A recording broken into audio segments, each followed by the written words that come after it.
Assalamualaikum warahmatullahi wabarakatuh. Shalom, Om Swastiastu, Namo Buddhaya, salam kebajikan untuk kita semua. Selamat sore kepada para hadirin yang berbahagia dan juga selamat datang kepada para hadirin di acara talk show untuk Festival Pengabdian dan Pemberdayaan Masyarakat atau PPM Universitas Indonesia 2024. Puji syukur, marilah kita panjatkan kehadirat Tuhan Yang Maha Esa karena atas seizinnya kita semua dapat hadir dan melihat gelar wicara pada hari ini. Perkenalkan, nama saya Azra Lutfia Haurazahi dari Fakultas Ilmu Budaya dari Program Studi Rusia Angkatan 2023 dan akan memandu acara pada hari ini. Dan langsung saja kita masuk ke mata acara utama yang pastinya sudah ditunggu-tunggu, yaitu sesi diskusi hasil pengabdian dan pemberdayaan masyarakat dari tim Pengmas Universitas Indonesia. Dan gelar wicara hari ini dengan topik peran komunitas dalam mengurangi kerentanan dan meningkatkan kesejahteraan yang akan dipandu oleh moderator kita, yaitu Bapak Dr. Rerum Politikarum Romadani Ardi STMT dari Fakultas Teknik.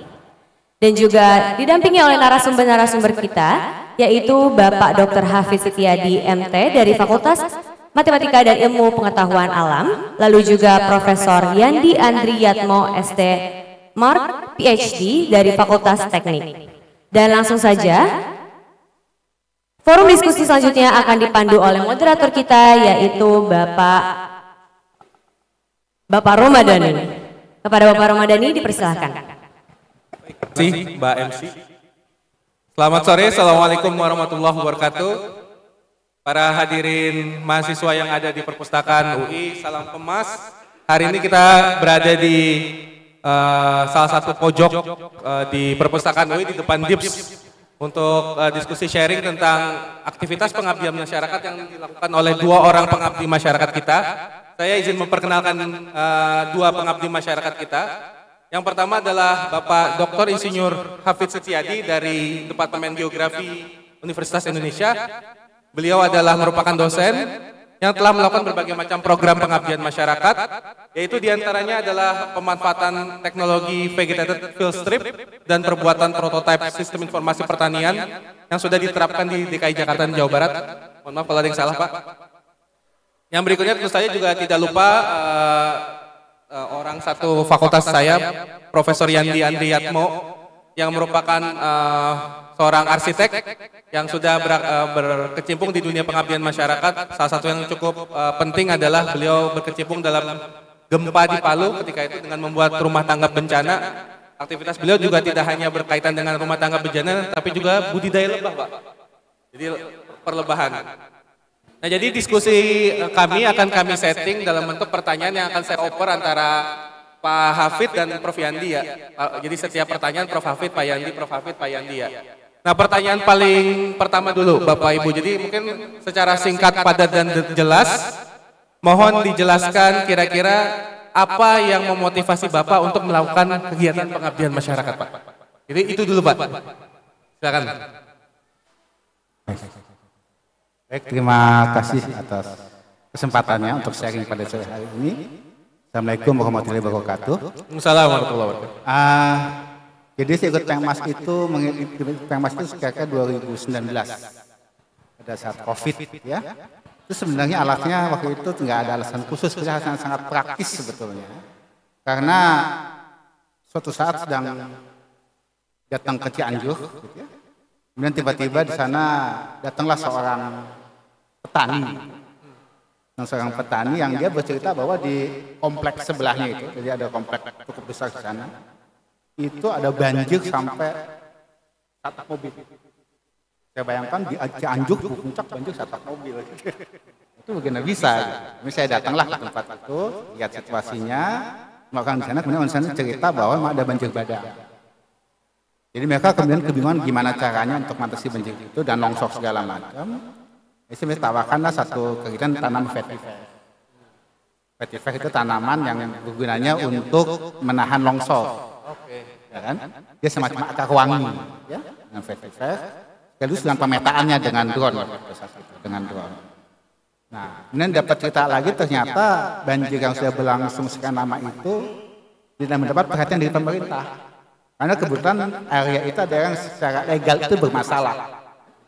Jadi waktu itu saya bilang ke teman-teman di sana, ya sudah kita adakan satu kegiatan, tetapi target utama kita adalah mempertemukan antara warga dengan pemerintah, entah kabupaten dan desa lah. Ini dilaksanakan itu, dilaksanakan kemudian ya berlanjut terus hingga hari ini, ya kan? Dan waktu itu akhirnya kita melebar sampai ke desa-desanya juga, kita drone semuanya, dan kemudian sampai terakhir kemarin itu mulai dari Pengmas 2017 itu tempat itu sekarang menjadi salah satu lab untuk kegiatan kuliah lapang dan segala macam, termasuk kemarin dengan kerjasama dengan Jerman pun juga di situ. Ya. Nah itu yang pertama sangat praktis alasannya. Yang agak saintifik sedikit yang Pengmas yang kedua. Gitu. Ini tentang lahan pertanian berkelanjutan.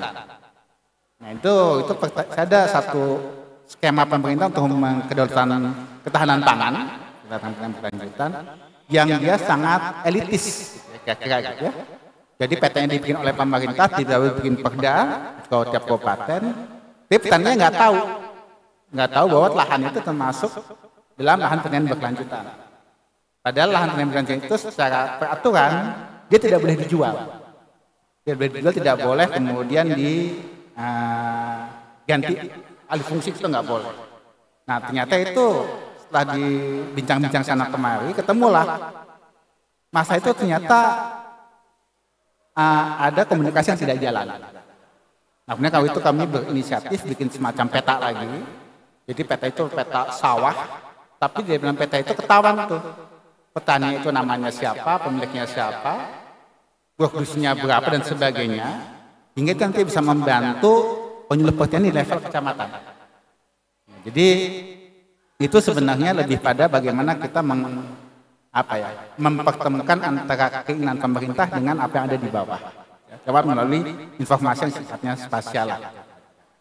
Jadi singkatnya begitu, ya, begitu enggak. Jadi ada yang praktis, juga ada yang sifatnya ya sedikit saintifik. Baik, mungkin saya gali ke Prof. Yandi. Prof. Yandi, apakah kita harus punya alasan idealis dulu untuk melakukan pengabdian masyarakat, atau cukup hal-hal yang praktis seperti Pak Hafid tadi bilang, Prof. Yandi? Idealis dulu atau praktis saja? Iya, apa kita harus punya penemuan khusus dulu kalau mau bikin pengabdian masyarakat? Kalau saya ada jawaban praktis sama ada jawaban idealis juga sebetulnya. Boleh dua-duanya, Prof. Kita pakai dua-duanya. Kalau yang praktis, begitu memutuskan untuk jadi dosen, maka melakukan tridharma itu jadi kewajiban. Itu adalah bagian dari keprofesian. Itu praktisnya. Jadi mau nggak mau pasti harus melakukan itu. Kalau kita nggak melakukan itu, berarti kita nggak profesional. Itu sangat. Tapi sebenarnya on top dari itu, yang agak penting di saya adalah pertanyaan kembali, sebetulnya pengetahuan yang kita punya itu untuk apa?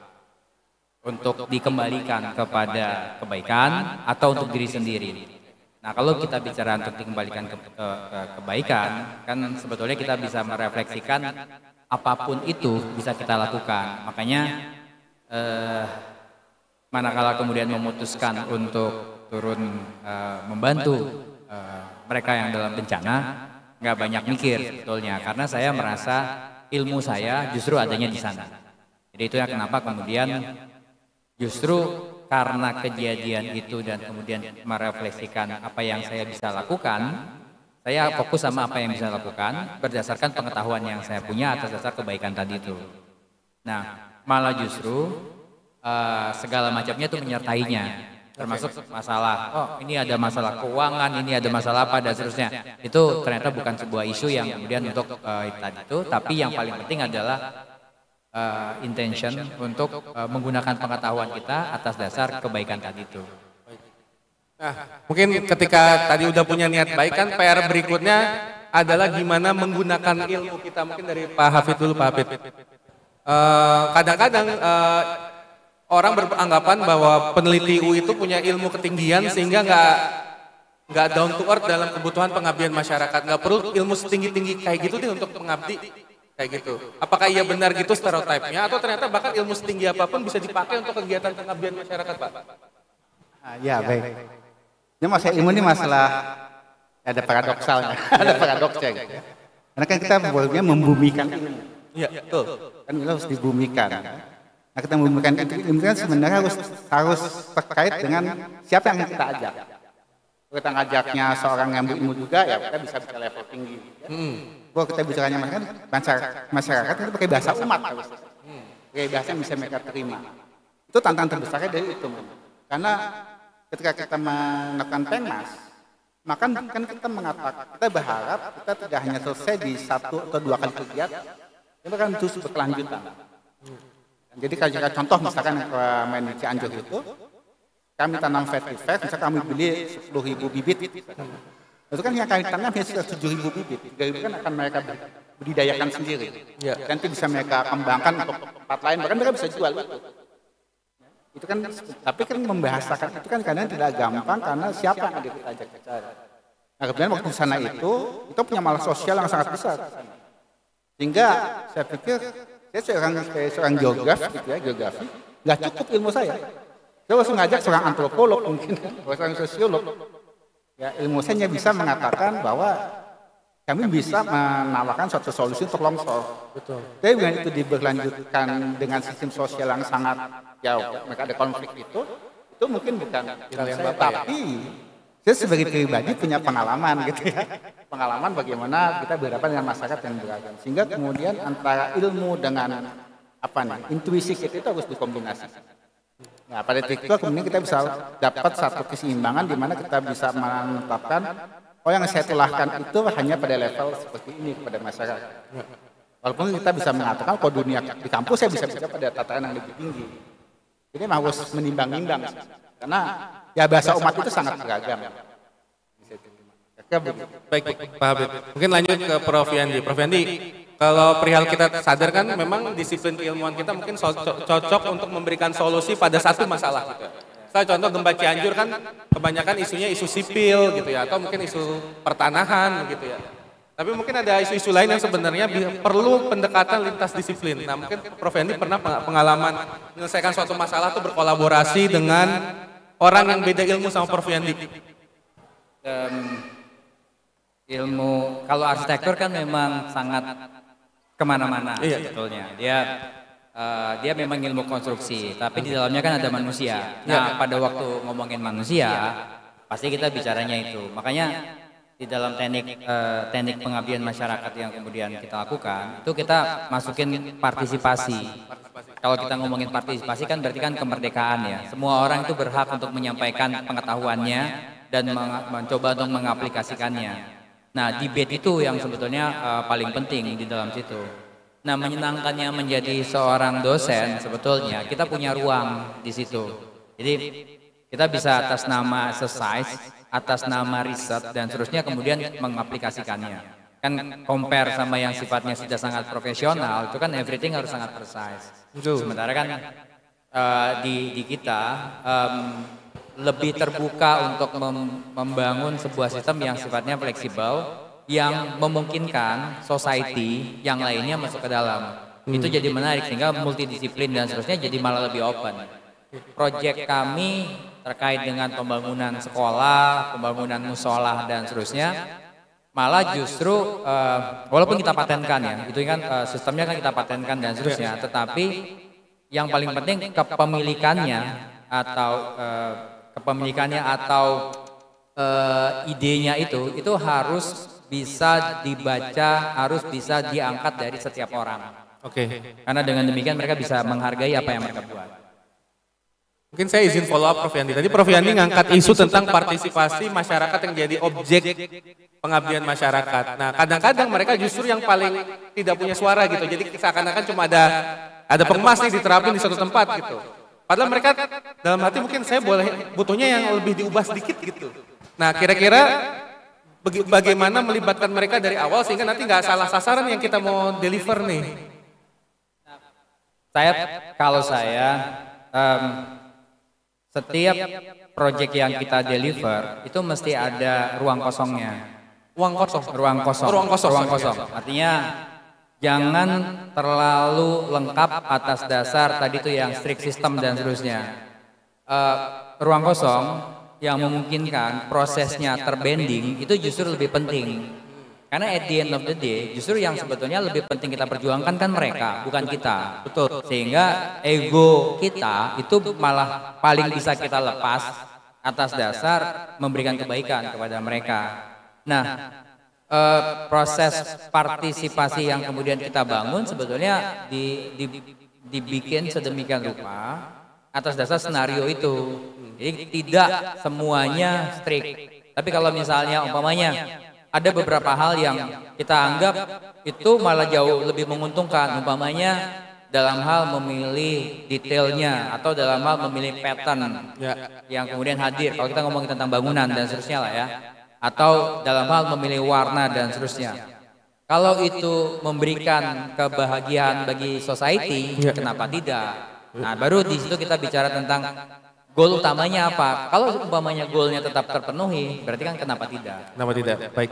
Buat teman-teman sekalian yang sedang melewati tempat ini, kami sedang berdiskusi tentang kegiatan pengabdian masyarakat dari dua tokoh kami, yaitu Bapak Dr. Hafiz Setiadi dari Departemen Geografi dan Prof. Yandi Andriatmo dari Departemen Arsitektur. Sekarang ke Pak Hafid. Mungkin Pak Hafid dalam pelibatan stakeholders gitu ya. Kira-kira challenge yang paling sulit apa? Karena kan tiap stakeholders kebutuhannya bisa beda-beda. Datang ke satu desa misalnya bahkan Pak RT sama masyarakatnya aja bisa beda maunya. Saya mau yang ini, masyarakat maunya ini. Terus nanti kalau baru ngomong ke dinas tertentu maunya begini. Nanti apa kita nerapin aja? Nanti nggak sesuai yang maunya para stakeholders atau gimana Pak? Nge-bridging-nya Pak?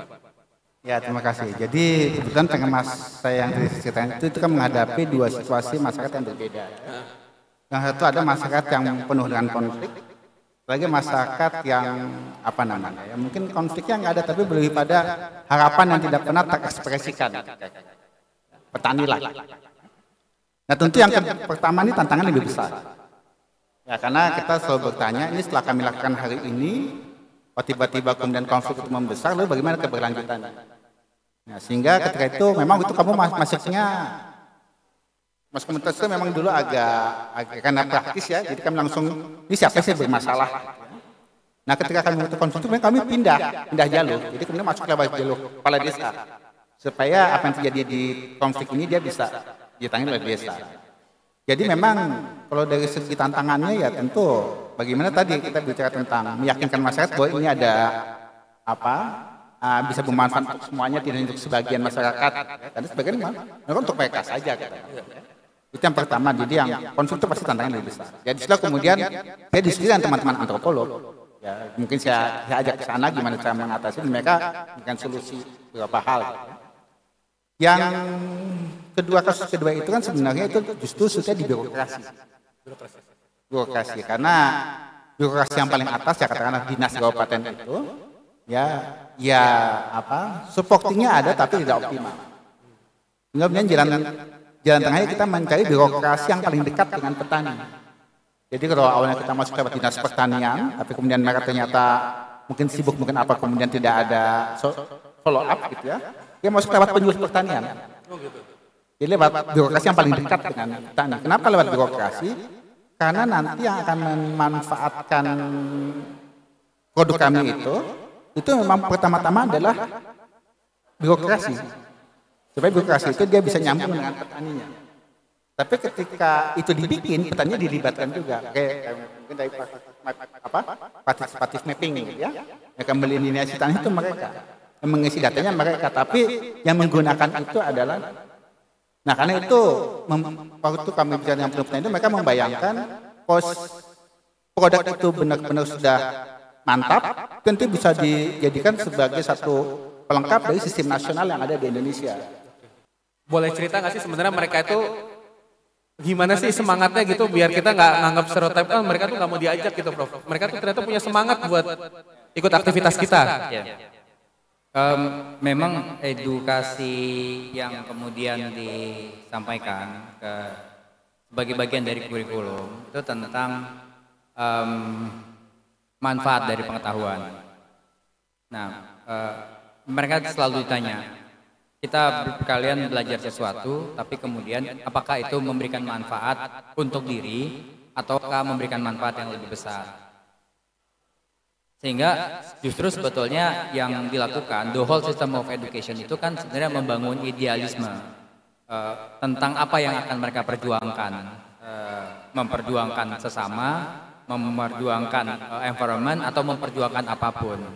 Sehingga tindakan-tindakan kecil yang kemudian dilakukan itu adalah bagian dari exercise manfaat dari pengetahuan untuk perjuangan tadi itu.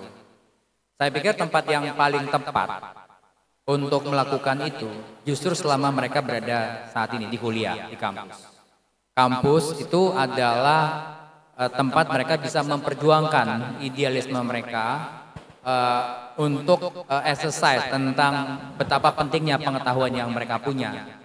Itu kenapa sedari dini sebetulnya kita minta mereka untuk kemudian exercise itu. Itu kenapa juga di bagian dari kurikulumnya sendiri sebenarnya memang mementingkan itu. Kalaupun kemudian mereka inline dengan orang lain, tadi itu bagian dari sebuah satu subsistem atau structure, mereka paham betul kenapa mereka melakukan itu. Ya, baik. Mungkin Pak Habib bisa tambah notes pelibatan mahasiswa dalam kegiatan Pengmas. Seberapa sulit sih? Kalau di geografi sih memang karena kami sudah doktrin sejak awal bahwa lab kami di lapang. Wah, siap. Sama arsitek juga ya, Lab kami di lapang. Jadi ya, di kurikulum pun ada namanya kuliah lapang. Oh. Dan tiap mata kuliah pun kadang-kadang mengajak mahasiswa ke lapang juga. Jadi sebenarnya untuk mengajak mahasiswa ke lapang itu enggak terlalu sulit. Nggak susah. Cuman memang yang agak sulit itu sebenarnya adalah bagaimana membantu mereka untuk meyakinkan bahwa ilmu yang sudah mereka terima sekian semester itu sebenarnya bisa loh dilakukan di lapangan. Jadi mereka tidak hanya sekedar jalan-jalan. Itu kadang-kadang ada idealisme gitu ya. Bagaimana idealisme yang mereka bangun ketika di bangku kuliah dan segala macam itu. Kan kadang itu hanya anak-anak semester 3, semester 4 gitu ya. Ya itu kan yang secara keilmuan juga mungkin masih merasa ragu nih, apalagi geografi gitu ya. Oh, gitu. Yang secara praktek tuh mungkin secara nasional juga geografi mungkin belum terlalu dikenal. Apa ini? Tapi begitu kita kasih tahu, oh kita ngedrone nih, nanti drone hasilnya begini. Ya antusiasme itu muncul justru di lapangan. Jadi kalau kita mengajak itu sebenarnya ya mereka di awal ya dalam pengalaman saya. Di awal mereka cuma oh kami ada kesempatan jalan-jalan nih. Gitu ya. Dan jalan-jalan nih, nanti dia bisa lihat tempat-tempat baru ya. Tapi begitu mereka di lapangan, itu antusiasme itu muncul. Jadi begitu sekali diajak, berikutnya mereka akan minta lagi.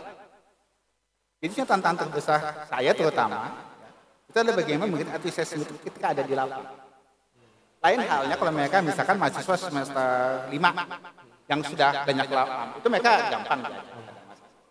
Nah memang kemudian akhirnya dalam beberapa kasus gitu ya, itu bagaimana mengkombinasikan sekian banyak mahasiswa dari semester yang berbeda. Ya kemudian itu ditulahkan sehingga nanti pada saat berikutnya kita udah punya tim yang memang bisa. Mungkin saya masuk topik, mungkin 2-3 topik lagi ya Pak. 2 topik berikutnya adalah bagaimana agar membumikan menjadikan kegiatan Pengmas itu kayak semacam kegiatan, kan seakan-akan kegiatan Pengmas itu jadi anak tiri di Tridharma dibandingkan kegiatan riset dan pendidikan gitu. Prof Yandi, mungkin izin ke Prof Yandi dulu. Nah, dan itu salah satunya terlihat dari jumlah orang yang menerima hibah pengabdian masyarakat perbandingan riset dengan Pengmas itu. Mungkin di mata para pengabdi masyarakat atau calon pengabdi masyarakat, Pengmas itu kegiatannya berat, punten duitnya nggak banyak gitu. Nah, mungkin Prof Yandi, regardless duitnya berapa, kita tetap jalan itu bisa nggak Prof Yandi itu? Ya, dia punya makna yang beda. Jadi saya sebetulnya membangun sekian banyak sekolah setelah gempa ya di Palu, Sigi, Sumbawa, Lombok, Cianjur, sekolah dan musola. Itu sebenarnya uangnya jauh lebih banyak daripada riset sebetulnya secara jumlah. Tadi tuh, cuman kan kelihatannya kan memang kalau alokasi UI itu kan memang tidak banyak, tetapi sesungguhnya partnernya kami yang kemudian sudah berjalan itu mereka sangat mudah untuk kemudian mengeluarkan uang yang sangat besar sebetulnya untuk membangun sekolah atau musola. Nah, saya tidak melihat ini sebagai anak tiri atau bukan sebetulnya. Saya melihatnya sebagai ini adalah sebuah kesempatan bagi kita untuk memanfaatkan pengetahuan kita. Riset itu kan pencarian sesuatu yang baru. Sementara pengabdian masyarakat itu di seberang sana, itu ada saudara-saudara kita yang sangat membutuhkan kita untuk menggunakan pengetahuan yang kita punya. Secara urgensi, mereka jauh lebih butuh sebetulnya. Makanya untuk kasus yang kemudian kami turun ke dalam masyarakat, terutama gempa dan seterusnya, kita nggak terlalu banyak berpikir. Dan tadi tuh, budget itu bukan concern sama sekali. Kita bicara uang ratusan juta dan seterusnya yang sebetulnya sangat mudah kalau kita tahu yang benar dan seterusnya. Di Indonesia banyak orang baik kok. Di Indonesia banyak orang baik. Cuman butuh orang-orang yang kemudian mengkoneksikannya supaya terkoneksilah itu dengan mereka-mereka yang butuh. Pak Hafid, apakah biaya yang menghalangi banyak potensi pengabdi masyarakat masih tidur atau ada isu-isu lain nih Pak yang apakah hanya semata-mata persepsi biaya?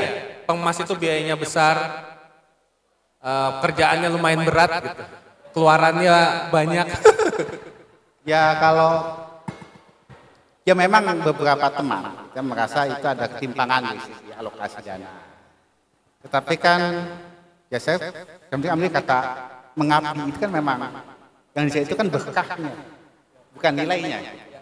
Bukan nilai rupiah, kan berkahnya apa? Jadi selama kita melihat keberkahan itu yang kita cari, yang kita kejar, ya Pak Yandi tiba-tiba keberkahan dapat sponsor di tempat lain, gitu kan ya, bisa membangun semacam kolaborasi secara luas.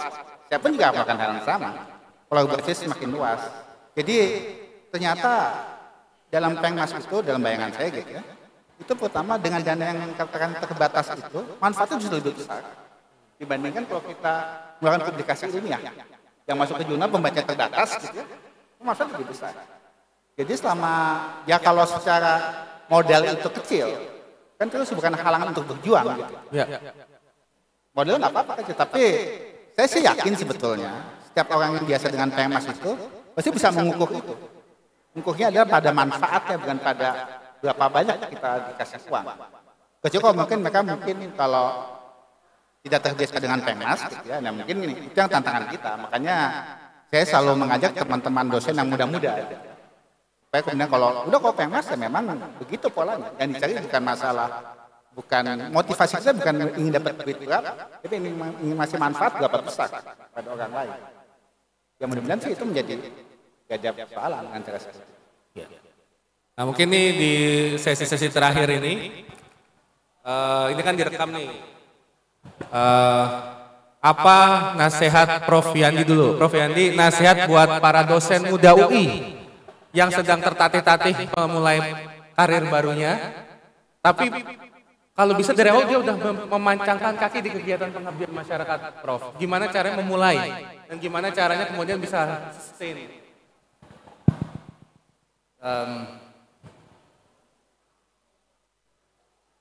Saya nih, kalau saya dulu saya langsung membayangkan waktu pas saya dulu di awal karir sebagai dosen. Saya justru melihat pengabdian masyarakat atau tanda kutip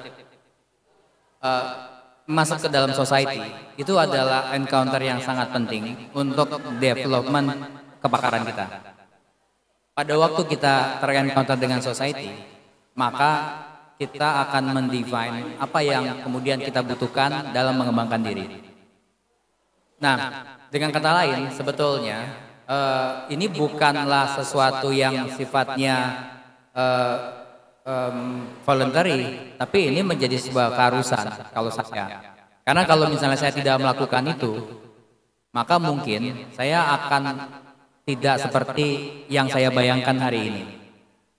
Dengan saya mencoba untuk mengencounter diri saya kepada society, kemudian saya bisa mendefine apa yang sebetulnya dibutuhkan Indonesia, apa yang dibutuhkan oleh masyarakat kita, apa yang kemudian perlu kita kembangkan, seberapa kita perlu kembangkan, dan dengan kata lain sebetulnya kita juga punya arah riset yang memang akan mudah untuk kemudian terkoneksi dengan society-nya, ke dunianya, straightforward. Dia bukan di awang-awang. Sehingga persoalan hilir hulu itu akan terjawab. Sehingga kalau menurut saya selagi kita punya tenaga yang cukup baik, cukup kuat dan seterusnya, nggak ada ruginya kok. Kemudian kita mencoba untuk listen. Ini kan sebetulnya dari sudut pandang akademik, melakukan pengabdian masyarakat itu dalam rangka untuk listen, mendengar. Apa yang kemudian mendengar, dengan demikian kita bisa exercise terkait dengan connecting triangle kita antara pendidikan, riset sama si pengabdian tadi itu, sehingga sistem pengetahuan yang kemudian kita bangun itu akan menyeluruh. Hari ini kuliah saya itu pasti akan berisi exercise dari riset yang kemudian didiseminasikan di dalam pengabdian masyarakat dan kemudian dikembalikan ke kuliah. Itu secara keseluruhan. Jadi bukan nge-refer ke teori-teori saja, tetapi merefer pada seberapa riset yang sudah saya lakukan, bagaimana kemudian dia ter-encounter dengan society, dan kemudian bagaimana feedbacknya ke mahasiswa dalam 3 triangle itu. Baik. Tadi ini terakhir Pak Hafid. Pak Hafid, gimana caranya mengajak para dosen muda biar dari awal sudah aktif kegiatan Pengmas? Jadi jangan khawatir, nanti karir saya nggak bisa naik kalau Pengmas gitu. Riset lah, riset. Gimana Pak?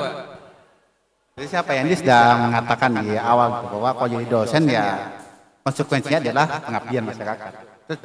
Terus. Tapi saya mengatakan begini. Jadi seringkali kita mendikotomikan antara kampus dan masyarakat. Wah, kampus. Bagi saya itu bukan ruang dikotomis. Itu suatu ruang yang selalu ketemu, dialektikanya sangat tinggi. Itu selalu dialektika dengan hal-hal yang ada di luar sana. Jadi kalau kemudian kita memutuskan untuk memisahkan itu, memang jadi problem di sini.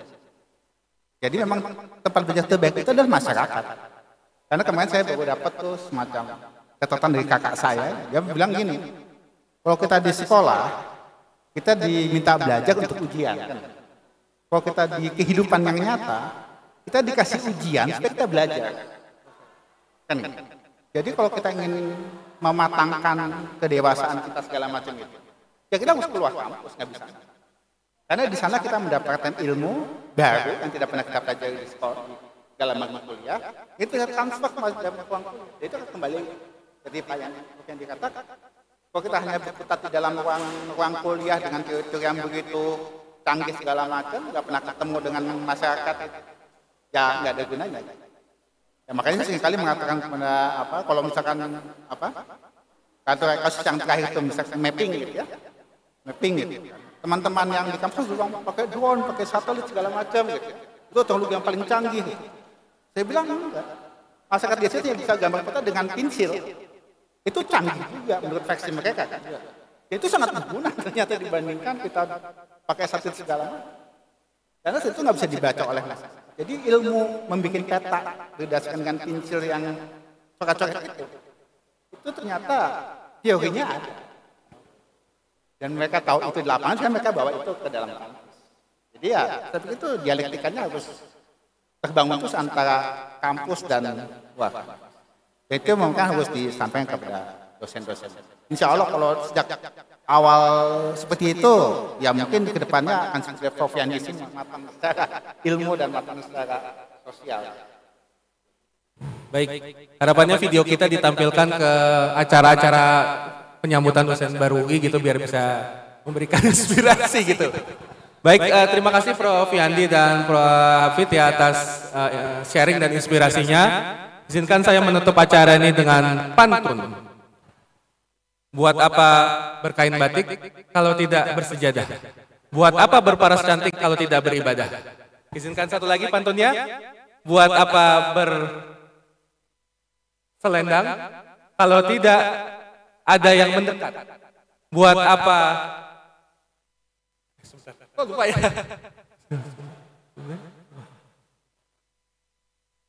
Salah Pak. Ulang.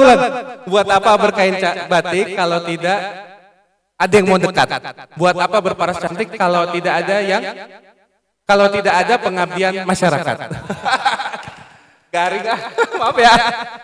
Terima kasih banyak sudah mau mendengarkan kami di acara Festival Pengmas UI tahun 2024. Saya Romadhani Ardi undur diri. Assalamualaikum warahmatullahi wabarakatuh. Dikembalikan ke MC.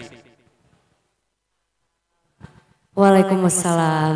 Terima kasih Bapak Ramadhani dan telah sampailah kita di akhir acara dan terima kasih untuk para hadirin yang telah berkenan untuk ada pada hari ini dan kami selaku tim Festival Pengabdian dan Pemberdayaan Masyarakat Universitas Indonesia tahun 2024 mengucapkan banyak-banyak terima kasih dan juga memohon maaf bila ada kesalahan dari kami.